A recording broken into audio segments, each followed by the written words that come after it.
Hey, so NAB 2024 just went down last week, and there's a couple of products that caught my eye. Let's talk about it.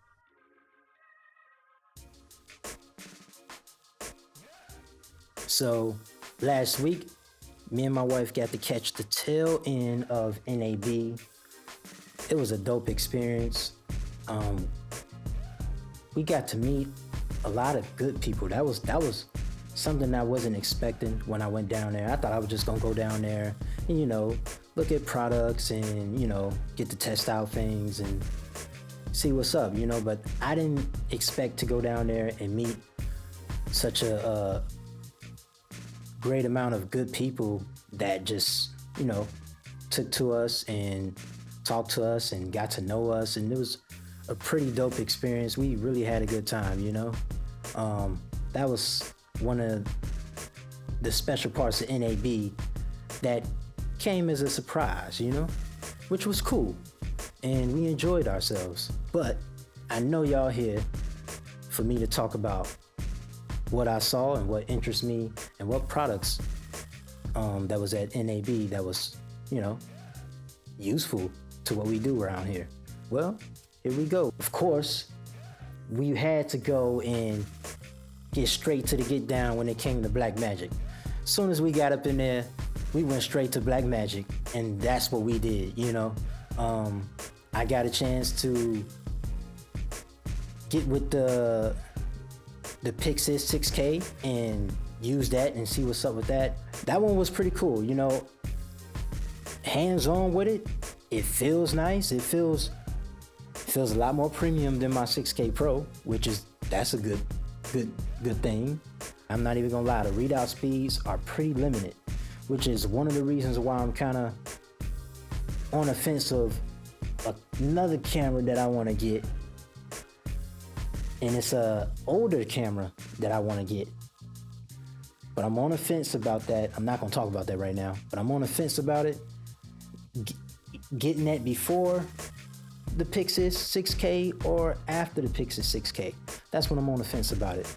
And that's only because of the readout speed. I got to test out the side screen that everybody's complaining about, that is not articulating and everything. It works just like the screen on my 6K Pro, which that right there is good for me because it's like I never changed cameras. That's the way I feel about that side screen. And of course, like, it's in the box style now. I'm okay with the sacrifice of me having to get extra monitor for it, which is cool with me. I'm not even tripping. I just wanted that box style camera so I can be able to bring that on set and do it and be able to. I just need a modular camera, man. And my 6K Pro, although I love it, it's not like that. And this new box style camera is what's providing it for us. Also, I got to test it out, the full frame. It looks amazing. To me, that full frame looks amazing. I didn't expect I was gonna like it that much, but I did. It really looked good. It came with a new viewfinder, which that's something I gotta get used to. That was pretty cool. I know it's half the price of the actual camera, which is like, man, for a viewfinder, I don't know, man. I don't know. I mean, if I get a monitor, I'm good. You know what I'm saying? Like, I haven't used the viewfinder since I was like 10 years old, and it was on one of, them old school home video recorders. I think, like, the old Panasonic video recorders. That's the last time I actually used the viewfinder, aside from doing like AV work and working at corporate events with a camera. That's pretty much the last time I, use a viewfinder like that. And that's gonna take something to get used to, because when I'm on set filming with the 6K Pro, I'm really using monitors, fam. I'm not even gonna lie. I'm using monitors. But that's something I would probably get my hands on and experience. I mean, don't get me wrong, the viewfinder looks amazing. It really looks amazing once you get in there and you look into it. That was pretty dope. one thing that's a shame, man. There's one thing that's a shame that I was really hoping for it. The lens mounts, they're not interchangeable. They're not interchangeable. Which is crazy because they got the four screws for then. What the 4 screws for then? Don't be out here playing with people, man. BlackMagic, come on. I know them lenses is interchangeable. Y'all just ain't trying to sell them mounts separately.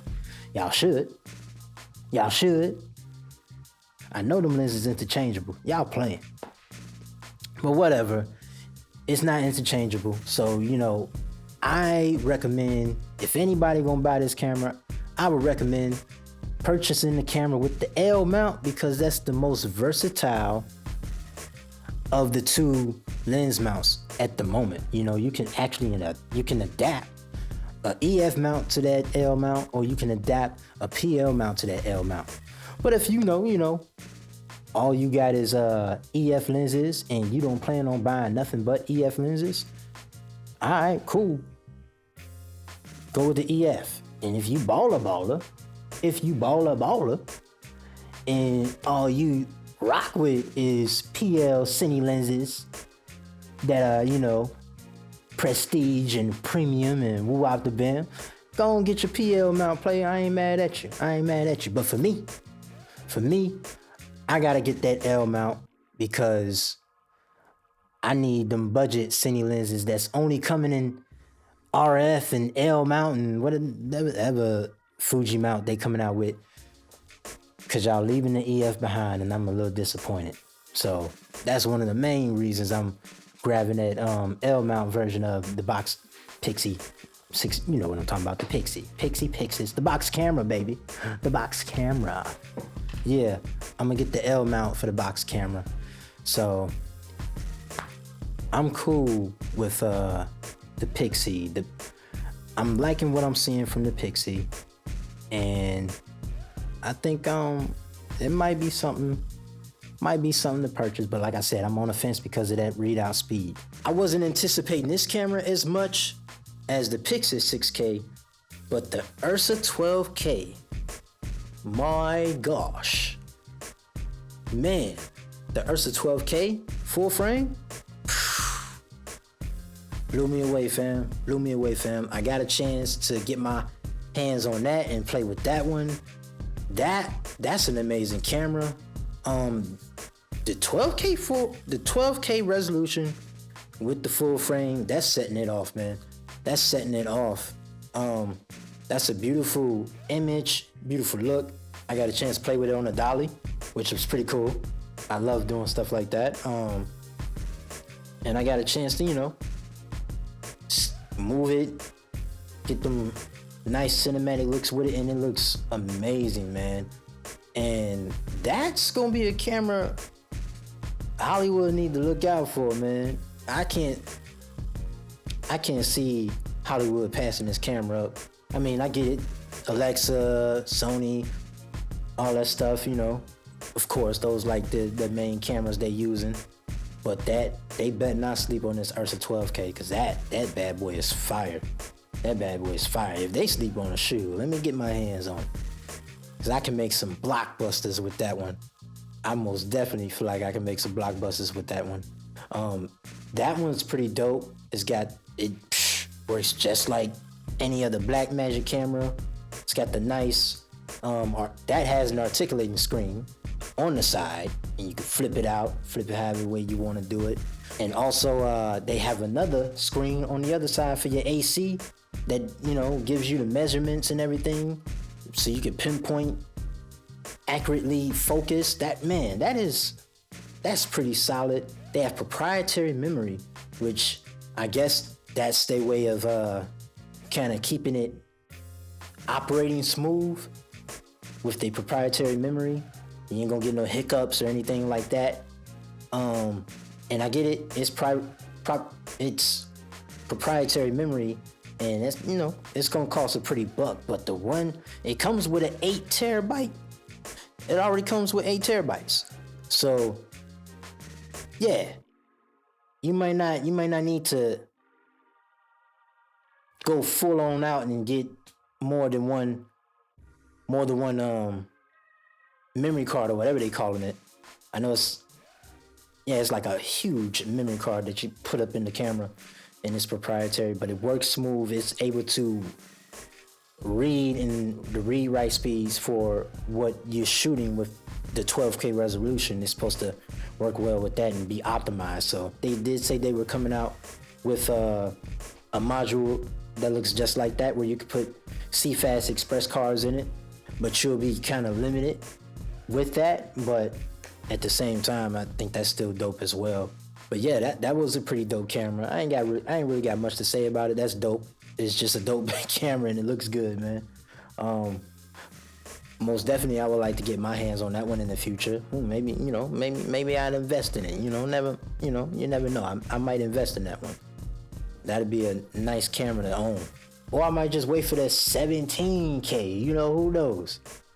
Because the 17K, I believe, is a bigger sensor. It's like almost like VistaVision type of sensor. So, make some IMAX blockbusters without needing film, I guess. That'd be pretty dope.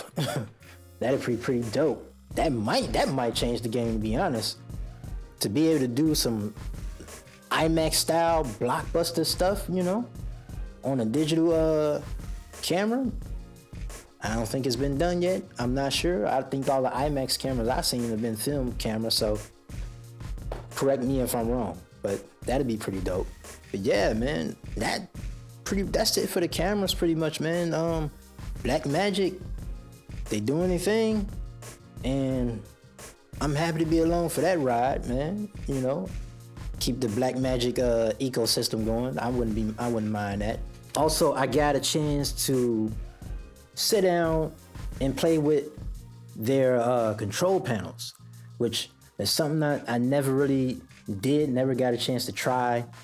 Never seen one of them in person, to be honest. I got DaVinci Resolve, and I got my laptop, and I added straight from the laptop, color straight from the laptop. And like I said, I'm not a colorist, but when I sat down with the control panels, man, made me want to become a colorist, man. How integrated and seamless it was to work on coloring in DaVinci Resolve with those control panels. That was amazing. It was an amazing feeling. I loved it. I enjoyed it. I didn't get a chance to check out the new one they came out with, the micro panel for the coloring. I didn't get a chance to check that one out. Either they didn't have it there, or it was in a section that I missed because I didn't see it. But with that being said, I honestly think the bang for your buck is their mini control panel for the color. It's a couple stacks, but the quality wise, it feels like I'm working with the big boy, the big control panel that they got over there. And man, it still feels amazing.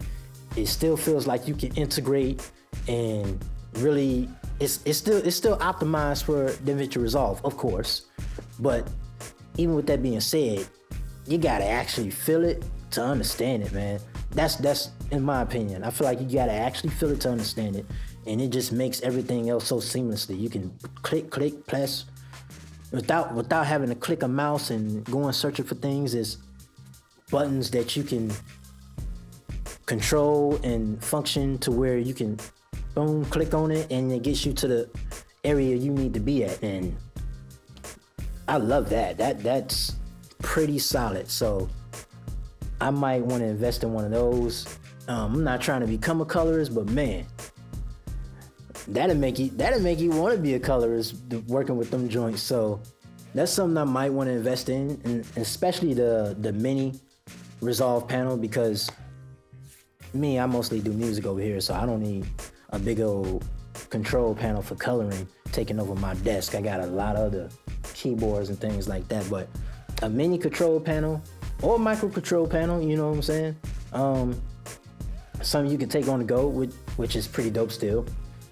Either one of those, I would love to get my hands on and have that in my arsenal because I love working with those. It kind of made coloring in DaVinci Resolve easier than it already is. So yeah, that's one thing I would love to get my hands on and check out. And yeah, that's one of my favorite highlights of NAB. Something that wasn't completely new to everybody, but new to me. That was a highlight. So that was dope. Okay, we gonna get away from BlackMagic design a little bit. Yep, even though they dope as all get outs right now, they doing their thing right now. They making noise. We about to settle down. We're gonna talk about some other stuff that I like that NAB. And what I want to talk about next are some lenses that caught my eye, baby. Yes. What's a camera without lenses? Nothing but a shell. So you know what? We gotta talk about the lenses. And the lenses I want to talk about in particular are the NAB Athena Primes. Those bad boys, man. Got to see those. They look very beautiful. Very, very beautiful. So those are some lenses that I would want to have in my arsenal because they're very clinical. I got like my stills lenses, like my Sigmas. Those are some clinical lenses, but I need some clinical cine lenses that are affordable that I can rock with, you know what I'm saying? And the NAB Athena Primes is something that I would probably want to get in my arsenal. I like the way they look. They feel premium. They look like some Aries. I ain't gonna lie. They look from the outside, they look like some miniature baby Aries, which I ain't mad at that look. You know what I'm saying? I'm not mad at that look. But performance-wise, they stack up, bro. They stack up, and it's something I would like to use, like some clinical cine lenses, where I can, if I wanna make the image look dirty, I can make it look dirty from a super duper clean image, which the NAB Athenas, they provide that for me, which are, cool, because I got a lens, a cine lens, not a lens set, and it's more of a vintage vibe, but it still looks good. But I'm hoping they come out with some more. That's a whole nother video. We ain't even gonna talk about it. But these NAB Athena Primes, they have a full set, which you can stack up however way you like. Me, myself personally, I am a 50 and 35 guy. I love 50 millimeter focal lengths and 35 millimeter focal lengths. I can do a whole short or a whole feature with those two focal lengths. As long as they, nice lenses and they match well, I can do a whole feature with those two focal lengths right there. And these Athena and NAB Primes, it's something I'm gonna get my hands on. I might have to rent them. I might have to rent a couple and see what's up with those. But they are pretty affordable right now, and I don't think they're gonna be affordable like that for long, because you know how DCO, they starting to feel themselves now, you know what I'm saying? So they price is going up, so I might have to get my hands on some NAB Athenas before the price go up, you know what I'm saying? But there's another lens that I like, that I want to talk about, where price, they expensive. They very expensive. The Vista P Primes. Not the Vista Primes, but the Vista P Primes. Now, I've gotten a chance to work with the Vista Primes before, and man, those are some of the most beautiful lenses I've ever seen. These are, more expensive, way out of the ballpark of like something like NAB Athena Primes, but for good reason. These stack up very good, man. Like, I think I like the Vista Primes better than the Cook lenses. But these Vista P Primes is the same lens, pretty much same lens, same weight, same everything, except that they add they give you that character that everybody, the character that everybody be talking about, give you that, little vintage vibe feel, you know what I'm saying? But they don't take away from the performance that the original Vista Primes deliver. So these are one of the lenses I would love to get my hands on. I'm probably gonna rent these too. I'm gonna rent those lenses too, just to see how they look on my BlackMagic or whatnot. You know what I'm saying? I would love to get my hands on those lenses and get that nice vintage vibe, but the clarity at the same time. You know what I'm saying? So those are lenses that I would most definitely want to check out. The Blazar lenses, I wasn't gonna mention these, but the Blazar lenses, I never used anamorphic lenses before, and the Blazar lenses, they are pretty affordable and they look amazing. So don't know too much about them, don't know too much about anamorphic lenses, but I would like to get my hands on that, especially if I get the Pixis. If I get my hands on the Pixis, I would love to use the Blazar lenses with the Pixis 6K because of that open gate. So even if I do some anamorphic stuff, it won't be, because I see a lot of like anamorphic videos, and even though it's wide, it'd be like this much room. You know what I'm saying? It'd be crazy. It'd be like this much room, and I'm not for that type of aspect ratio. I'm not a fan of that.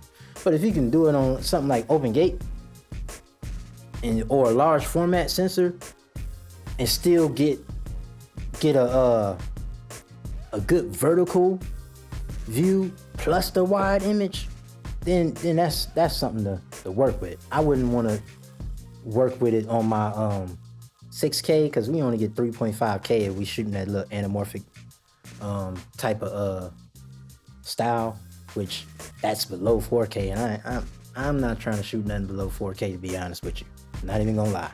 So if I do that with the Pixis, I would love to use them Blazar lenses with the Pixis. But yeah, those are my lenses that I really rock with in that NAB. The Ninja phone from Atmos. Yeah, the Atmos Ninja phone. That's something well, it's not a phone. It's a case for your iPhone 15 or iPhone 14 or whatever, where you can actually use it as a monitor and record to it. Even though you can only record in 1080p, you probably use that for like, editing, and then, bring it back to like raw footage. But the Ninja phone, that's something I would like to check out. I can use my phone as a monitor. That'll go dope with my 6K Pro. I'm not sure if that'll work with the Pixie when the Pixie come around, because that's using SDI now, and I'm not sure. Yeah, I'm not sure how that'll work. But with the 6K Pro that I got right now, I'd love to get my hands on that Ninja phone case and try it out with my Pocket 6K Pro. Yeah, that'd be something right there. But you know what, guys? That is all I have to say about NAB. I really enjoyed myself at NAB, like I said before. Had a wonderful time. First time there. Next time I would love to get there. I'll plan it out better. You know what I'm saying? This time was kind of on a whim, but I'll plan it out better and get there and get all 4 days in. You know what I'm saying? That's what I would love to do, is get all 4 days in at NAB and really have fun. But I had fun this year, even though we caught the tail end of it. I really had fun this year, and I would love to do it again. You know what I'm saying? I met a ton of good people, and I'm ready to make connections with those people. So I'm quite sure if I go to 2025, I'll keep making good connections with new people, and where we doing film and everything else. You know what I'm saying? If you came here, thanks for checking in. If you like what you see, like, comment, share, and subscribe. Peace out.